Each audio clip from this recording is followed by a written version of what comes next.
Kalau ingin jadi Nasruddin, bangun worldview 1, 2, 3, 4, 5, 6. 6 cara hidup, cara berpikir.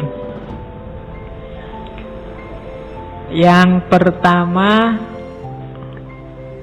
Nasruddin ini hidupnya susah, sering ketemu kemalangan, kesulitan, tapi dia mengelola semua penderitaan, kesumpekannya jadi tertawa. Nanti kamu coba ya, kamu punya masalah apa saja, kamu sikapi itu dengan tertawa. Kok lucu ya aku ini, kok lucu ya dunia ini, kok lucu ya masyarakat ini, kok lucu ya politik itu, kok lucu ya KPK itu. Misalnya ada koruptor ketangkap, dada-dada sambil ketawa itu kan, oh itu. Iya, koruptor ternyata gayanya wis kaya Nasruddin. Wong dapat masalah besar, penjara menanti, masih bisa dada-dada dan ketawa. Oh itu kan kamu ketawakan juga kan, ketawanya mereka itu gaya Nasruddin. Kamu ada masalah apapun tertawa. Misalnya kamu nonton TV, nonton artis kok cakep-cakep ya, aku pengen lo punya pacar kayak gitu, terus kamu ngaca, terus kamu ketawa. Iya ya, aku koyong ini kok mimpinya kayak gitu misalnya, terus kamu tertawa, enggak apa-apa. Jadi ada, itu kan penderitaanmu. Nah, rumusnya Nasruddin, penderitaan diubah jadi tertawa. Jangan terus sumpek stres, kalau stres kamu susah nanti. Ketawa, dinikmati.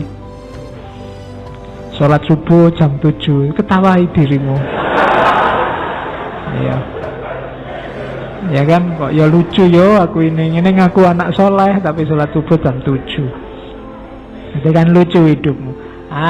Gaya Nasruddin begitu.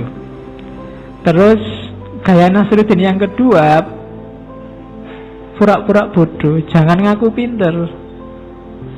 Tapi bukan pura-pura tolol atau pura-pura ndak waras loh ya. Pura-pura bodoh itu jangan gaya minteri orang. Orang yang bermanfaat itu kayak Sokrates itu loh. Dia merasa tidak tahu, dan kalau ngajak ngobrol, bukan dia ngasih kebenaran, tapi yang diajak ngobrol ketemu kebenaran dengan sendirinya. Jadi tidak nyekoi, tapi orang tercerahkan dengan sendirinya. Itu sebenarnya gaya Sokratik, dan gayanya Nasruddin juga begitu. Dia ngomongnya lucu-lucu tidak jelas, tapi orang jadi tercerahkan, tersindir. Oh iya ya, berarti aku selama ini keliru, aku selama ini tidak pas. Itu gaya Nasruddin. Kalau sudah minteri, dikit-dikit ceramah, dikit-dikit ngasih dalil, kamu nggak cocok sama Al-Quran surat An-Nahl, ya orang mesti rada wegah. Jadi biarkan orang nyari sendiri, biarkan orang tercerahkan dengan sendirinya. Itu gayanya Nasruddin. Jadi worldview yang kedua. Worldview yang ketiga, menerima kenyataan. Jadi kenyataannya apa itu diterima dan dijalani. Itu gayanya Nasruddin. Jadi tidak, kita ini sering banyak masalah, sering galau, sering sumpek karena angan-angan kita tidak nyambung sama kenyataan. Terus kita stres dewi. Jalannya bahagia gampang.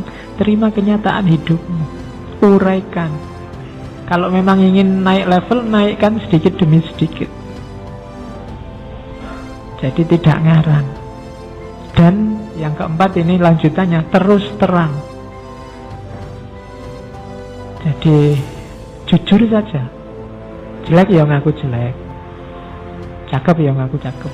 Pacarku itu ndak paling cakep di dunia kok Pak, cuma dia satu-satunya yang mau sama saya. Nah ini kan jujur. Daripada kamu menipu dirimu sendiri, engkaulah yang paling cantik, mesti bohong, mesti gombal itu.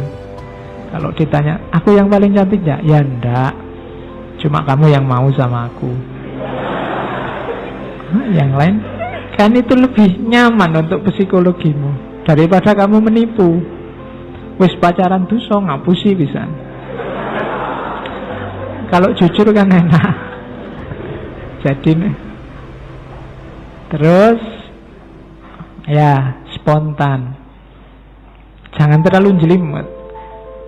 Jadi fakta, kebenaran itu kalau hasil dari penjelimetan itu sebenarnya mungkin tidak benar itu.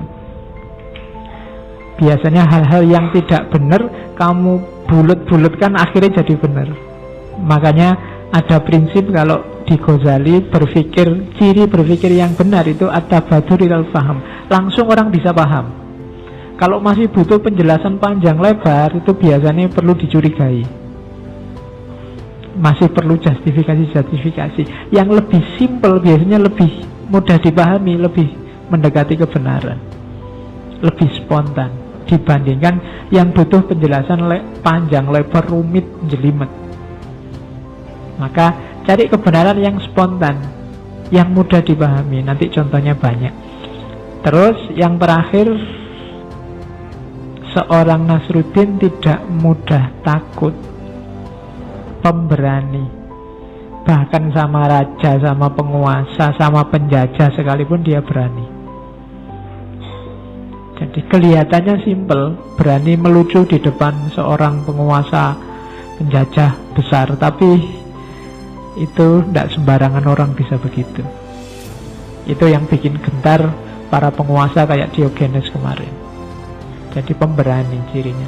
Jadi berani, terus terang, melihat kenyataan apa adanya, kemudian tidak merasa pintar, tidak merasa tinggi, kemudian